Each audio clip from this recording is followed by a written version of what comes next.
Okay, good afternoon. I'd like to first start off with our thoughts and our prayers go out to the family of Ben Flick and the entire University of Cincinnati football family, the University of Cincinnati community. Also in our thoughts and our prayers for a speedy recovery is Javon Harrison and Mark Barr. Just it's events like this that I think put things into perspective. So I want them to know that we're thinking about them. Also, our VFL Dan Williams, whom lost his father in a tragic car accident on his way to the game. And I want them to know that they're being thought of here in Knoxville. So moving forward, Nate Peterman underwent surgery today on his hand. No timetable has been set yet for his return. So I'll know a little bit more probably later this week. So that's the status of Nate. And I think everything, we talk about in our football program is creating a standard of performance. And that standard of performance is in our values. It's in our beliefs. It's in that, the score will take care of itself if you take care of the small details. And the small details add up to the big details. And last Saturday, we didn't take care of the small details and the big details. You can't win football games when you turn the football over. We had 6 turnovers. We spoke about one of the keys to the game was third down conversions, getting off the field defensively, then offensively not relying on third down conversions and explosive plays. The other thing I didn't think we managed the critical situations or the critical downs, critical stages of the game.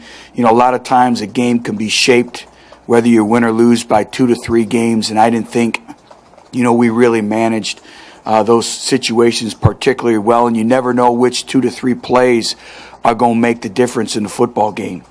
Moving forward, we'll find out a lot more about our football team. Our competitive character, our leadership, this senior class, and the way we approach this week, our preparation, controlling what we can control, and getting ready for a very good South Alabama football team. And I think, everything is how we respond, and, I meant it. For the first time, I really felt remorse in the locker room. I felt that our players laid it on the line. They were visibly upset. And when you invest more, you put more into it, and it's direct correlation to your commitment level. And so now it's how do we respond? There's a lot of football left to be played, and, we shouldn't even be up here talking about this, how we respond. But I think that's part of the evolution and the growing stages that we're going through with this football team, is I'm understanding that we live in a week-to-week world. We live in a week-to-week society. You're judged on your results 1 week at a time. And you have to continue to grow and get better, and that's what we're looking forward to. We're going to need everyone's support Saturday afternoon in Neyland.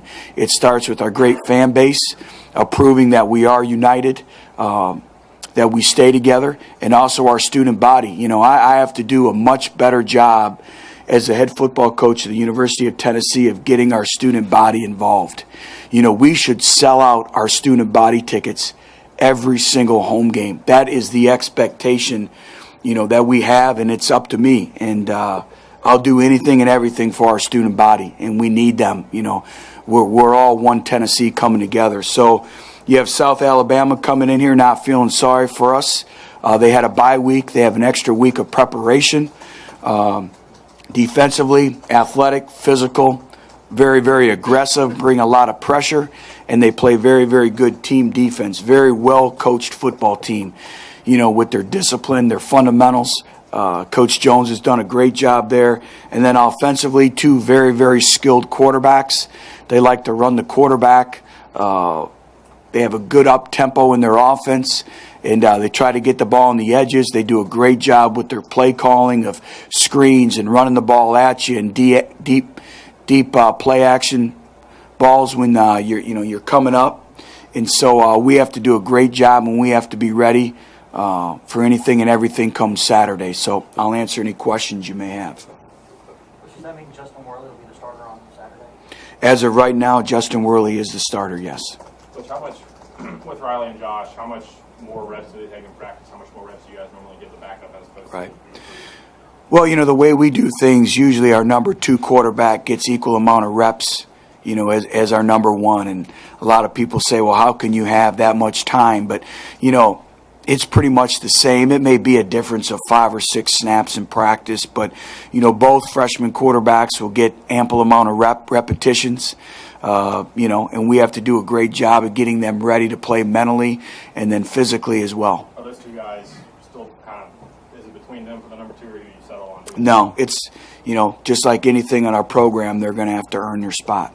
Butch, what do you need to see from the 2 freshmen to find a comfort level with you and Michael Jakey, and that if they are called upon, that they're ready to play? What do you need to see out of them this week? I think a confidence level, the ability to manage our offense, that leadership aspect, that command presence, that alpha male. We'll try to simulate as many game-like conditions as possible, but as we all know, you can't simulate it until there's people in the stands and it's for real. But, the one who makes the least mistakes, the one who doesn't take chances with the football, who understands what we're doing, the power of why, why are we trying to do this, and, the ability to take care of the football, which, we did not do a good job against Florida, and you cannot turn the football over. That's in our plan to win, and when you execute it, you got a chance to be in every game. But when you turn the football over, you're not giving yourself an opportunity. You said there's no timetable with Peterman, but is it safe to say he's not playing this week? Oh yeah, it'll at least be 4 weeks, So yeah, that in terms of he will not play this week. And it's the right hand? Yes. But how would you assess the play of the offensive line so far? They've been challenged because, they've played 2 of the better defensive lines in the country with Oregon and Florida, and they're disruptive. And, we still have to get more physical. I said it when I came in here and watched film, and, I've challenged them, and they're very prideful, but it's a pad level, it's finishing plays, and I think, everyone thinks that, our line should just dominate their opponent on every single play, and if it's a 4-yard gain, it's not a good yard gain.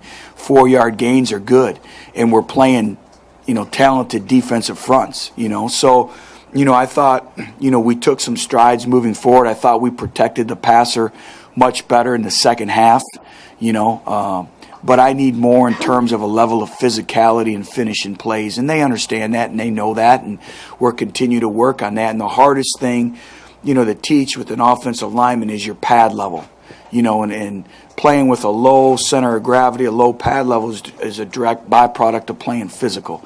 So we're working on that each and every day. Coach, I'm staying on the offensive line. How much are they hamstrung by the inability to create the big plays down the field? I mean, what's the preponderance of safeties in the box Right. you're seeing? What word did you use? You're seeing the safeties in the box a lot. I was going to ask you to spell it, but the big plays is hurting everyone. The minus the big plays. It's everyone wants to point towards the offensive line, but it's our entire offense. When you don't have big explosive plays, you can't be perfect. I say it week in and week out in the world of college football. You need big chunk plays. We need somebody to turn a 5-yard hitch into a 35-yard gain, and that helps the quarterbacks as well. So again, you're exactly right. What's happening now is our body of work is on video, and so everyone now has 4 games on us. And if you have to prove that you can beat man coverage, or you're going to keep seeing it. We live in a copycat type deal where coaches are going to follow game plans of other opponents that have had success. That's the way football works. So you have to be able to prove that you can beat certain things. And we just, again, explosive plays, trying to manufacture explosive plays, that's critical as we continue to evolve. But that's hurting us right now on offense. Are you any closer to finding or feeling like you've got some guys that can turn a 5-yard hitch into a 35-yard gain? Do you see that development, or what do you got to find your offense? I do see that development. Having Alton Howard back was a big boost for us this past Saturday. But again, now Alton needs to understand the small details, the work that it goes into in preparation throughout the course of the week, from the mental standpoint, the physical standpoint, but also taking care of your body to be able to perform at a high level, on Saturdays, and that's that standard of performance. And, his role will increase as he proves that he's capable of handling that role. And we spoke about it yesterday with him. But, Marquez North will get better. He's a true freshman. Josh Smith will get better. Jason Kroom is starting to do some good things for us.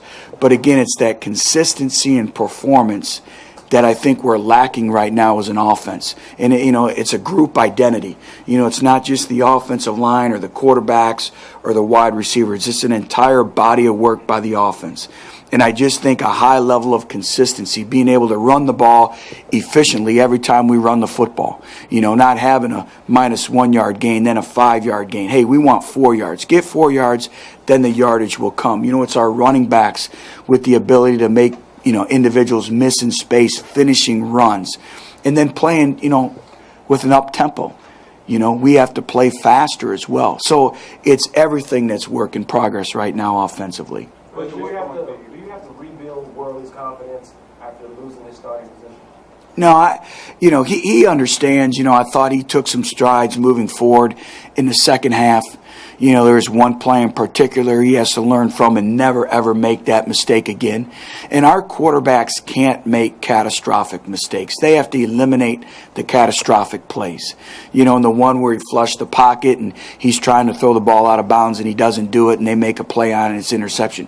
Throw the ball away, leave no doubt. And then, again, I said it after the game, is sometimes punt's the only play. Let's get to 4th down and play field position.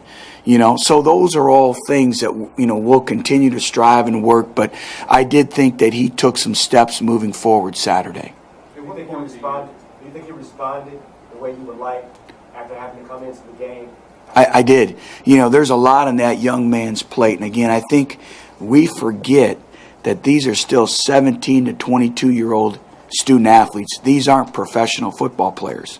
And I think we get caught up in all that. They have families, they have friends, they have people that are there at the games, and they're very prideful individuals. But, you look at Justin, the setback of, when you're a competitor, it hurts when you're not the starter.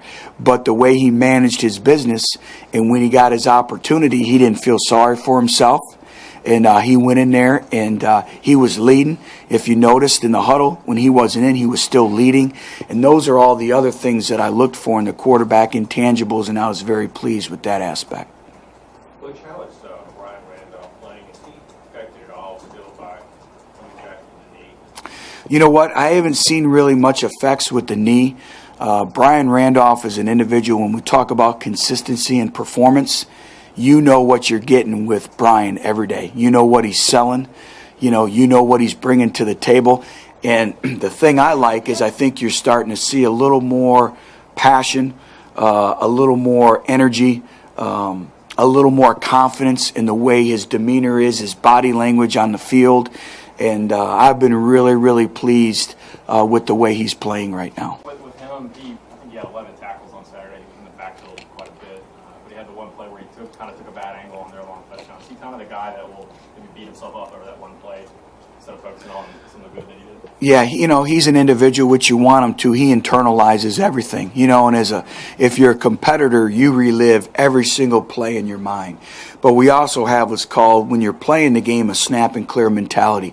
You can't let that play beat you the next play. You have to line up, you have to play the snap and clear it from your mind. And then you go back, once the game is over with, and you relive those moments and improvements and angles to the football. But, quite simply, great defenses play great team defense. Our nickel, Justin did a great job of coming up and setting the point, turning the ball in. Our nickel just has to run his feet and make the play, and he falls down.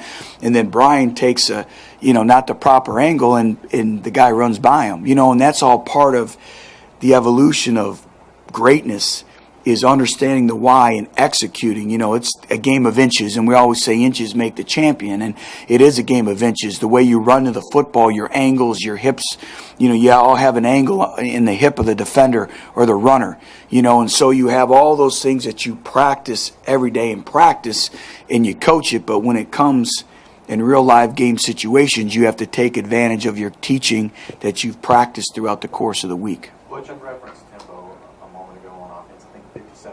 Saturday.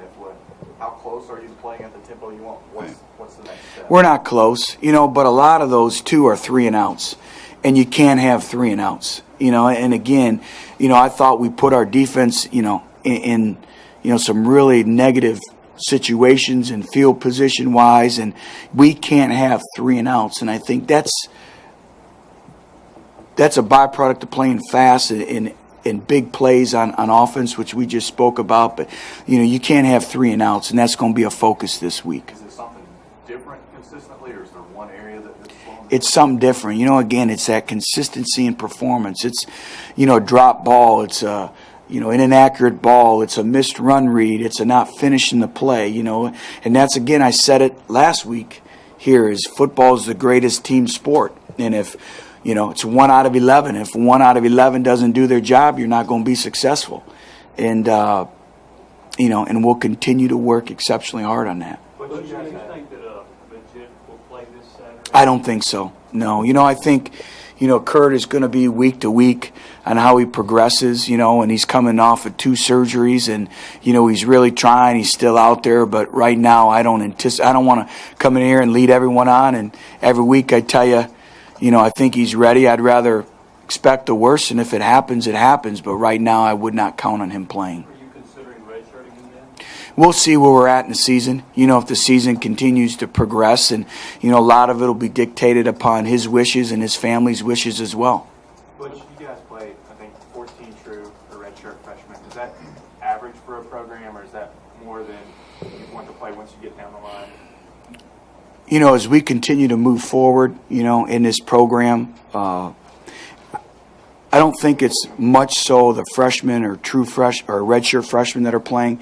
It's the roles that they have in your program. A lot of those freshmen and redshirt freshmen have dominant roles. They're starters, and the one thing you can't put a price tag on is experience. We should get to a point at the University of Tennessee where we're bringing in the best of the best in recruiting classes and student athletes. And when you bring in and you attract the highest caliber student athlete in the country to come to Tennessee, naturally they're going to play as true freshmen.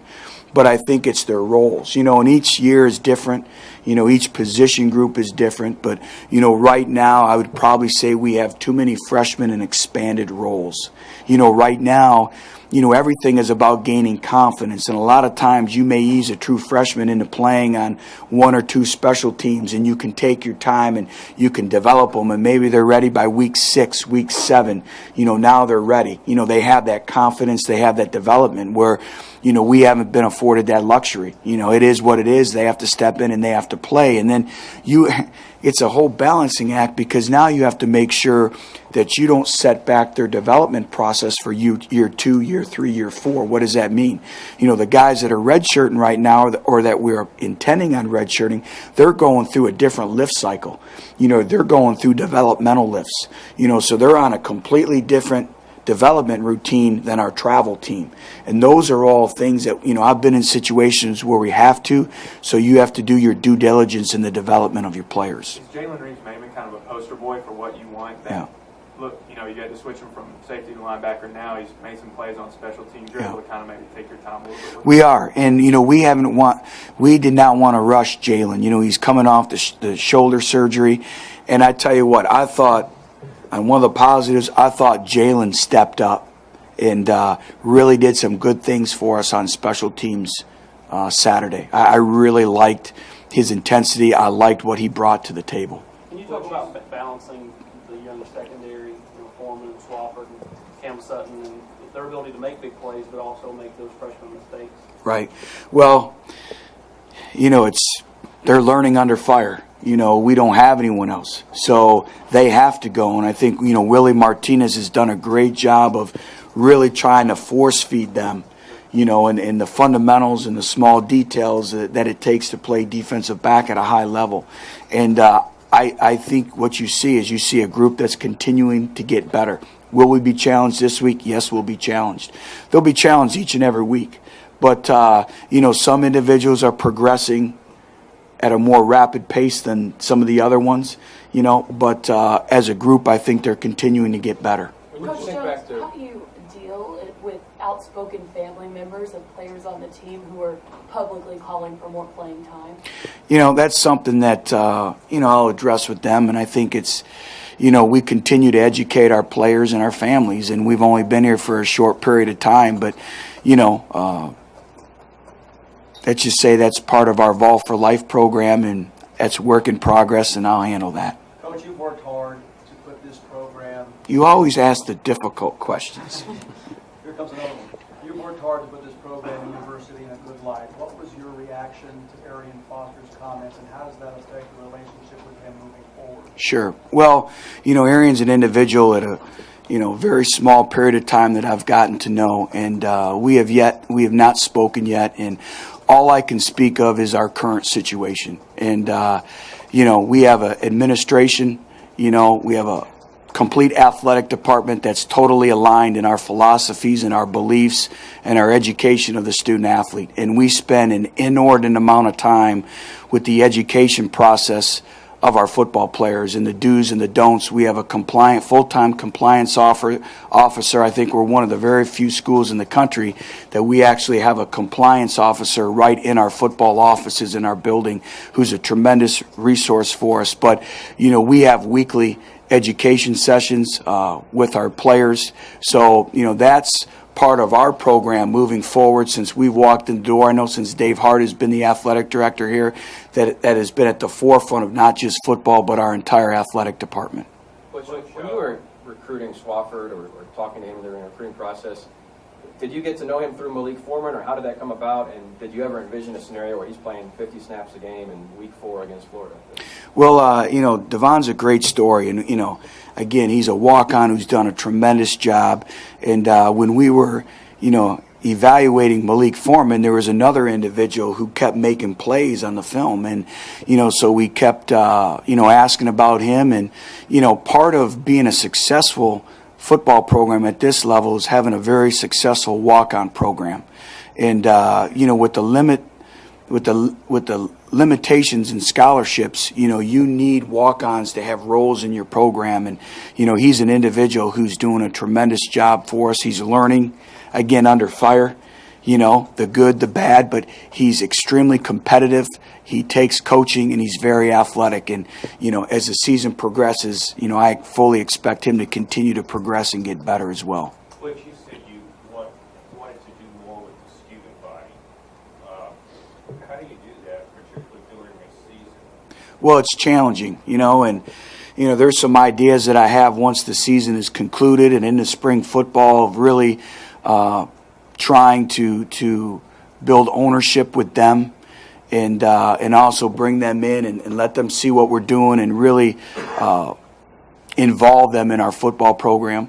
But, I've met with a lot of on-campus organizations and our student government. I just think it's an ongoing, education in terms of, I want to say 80 to 90% of our student body are from the state of Tennessee. They grew up, being Vol fans, and we need to get them in the stands. That's part of the educational process. That's part of our institution. It's a pride of who we are, and I never want to create anything where it's the football team and the students. We are student athletes. We are part of the student body, and I'm part of them. And that's why I walk around campus. That's why I go into the bookstore. That's why, I'm around. And I think they need to know that I have to be visible, and I just need to continue to tell them that they're an important part of what we're building here at Tennessee. Butch, in that meeting with the SGA leaders, I know you mentioned that student attendance was never a problem at Cincinnati. So when you come here now to the SEC, is it a little bit disheartening to see that the empty patches in Neyland are maybe Right. where those students should be sitting? Well, I wouldn't say disheartening. I would say exciting, because it's getting them there. It's a challenge. It's educating them. It's an opportunity, I would say. So I think, it starts when an individual walks in as a freshman, and really educating them on, hey, there's only one Tennessee. Neyland Stadium is very, very special. And them knowing that we need them, that they're a part of us, that they can directly influence and impact a game, And so I think the big thing is knowing that they're wanted and they're needed. And they're wanted and they're needed. But you mentioned a couple of times Hunt's a good play. that upon some good play, where's the balance in trying to create the splash plays, but being conservative and not making a mistake on offense to put your defense in a bad situation? Well, I just think it's choices. It's the decision-making process with the football. You know, I don't ever think of taking chances. You know, it's a confidence level. You know, I'll give you an example. Is, you know, Alton Howard made a great play in the game on Saturday. He made a great choice with the football. It was supposed to be a double reverse. You know, and we have a double reverse coming, and there's penetration, and instead of flipping it to the guy running around, he gets the ball and he gets north and south and he gains 9 yards.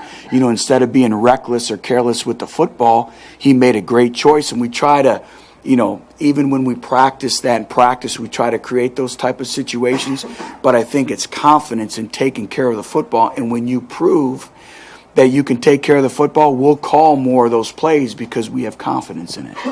Butch, with what you got from Vereen and saying that you don't expect him to get to play this week, what you see out of Corey on tape, and what's the next step for him, and how much do you need him as you go on without him? Well, you know, Corey had 7 snaps on Saturday, and they were a very productive 7 snaps.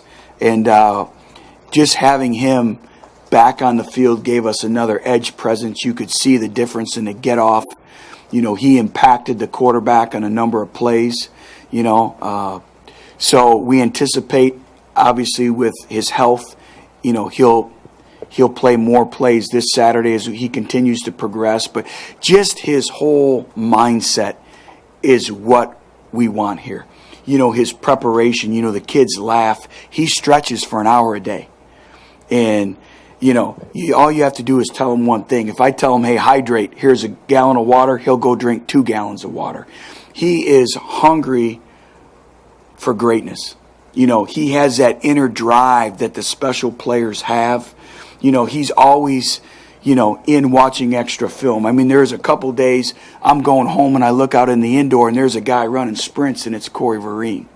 You know, it's important to him. And he's a good student.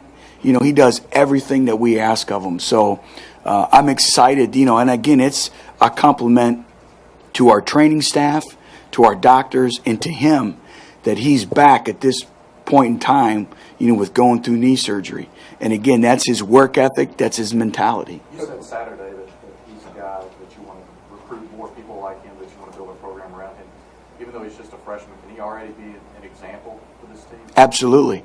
You know, our kids, when I walk in the locker room and they're talking about how much Vereen stretches, you know, everything in our program is about flexibility, you know, so just by them talking about it, he's making an impact.